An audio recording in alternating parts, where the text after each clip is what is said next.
Human body रे water रो भूमिकाटा कौन? Water हूँ हाईली एसेंशियल आम जदि ह्यूमन बॉडी पे आम कहूँ बेसिकली आमर बॉडी रे जिते भी सेल्स अच्छी आमर ब्रेन सेल्स अच्छी स्किन रो सेल्स अच्छी हार्ट कहवा लिभर कहवा किडनी कहवा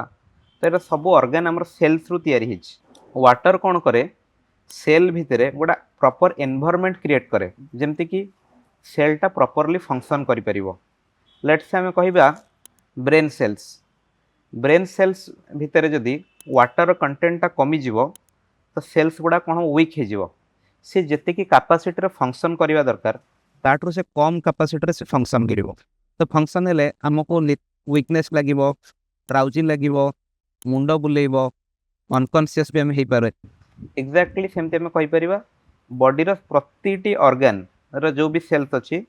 तो समस्त किसी ना किसी काम जदि आम कहवा किडनी जो सेल्स अच्छी किडनी सेल जदि डिहाइड्रेटेड हो गले ताको पानी ठीक भाव में पहुँचलानी तो किडनी जो रेट रे फंक्शन करवा कथा आम जाचु किडनी आम बॉडी रे जिते सब वेस्ट प्रोडक्ट गुड़ाक यूरिन रे एक्सक्रीट करे तो से पार्ट रे किडनी एफिशिएंसी कमीगला तो बॉडी रे कौन हम ना टॉक्सिक केमिकल्स और टॉक्सिक जिनस डेवलप कर से भाया लिभर यदि प्रॉपर्ली फंक्शन न कला तो डाइजेशन इश्यूज हम हार्ट जदि फंक्शन न कला भल भाव में लंग टर्म रे हार्ट डिजीज गुड़ा बाहर even each and every endocrine जो रिलेटेड जो सब ऑर्गन्स अच्छे इन्सुलिन आम बॉडी रे सिक्रेशन होची से ब्लड ग्लूकोज लेवल मेंटेन करछ तो इन्सुलिन जो ऑर्गन तैयारी होची हमें कहबा धर पैनक्रियास तो फंक्शन से यदि प्रॉपर्ली फंक्शन न कला ताले हमर सुगर बॉडी रे डेवलप करिवो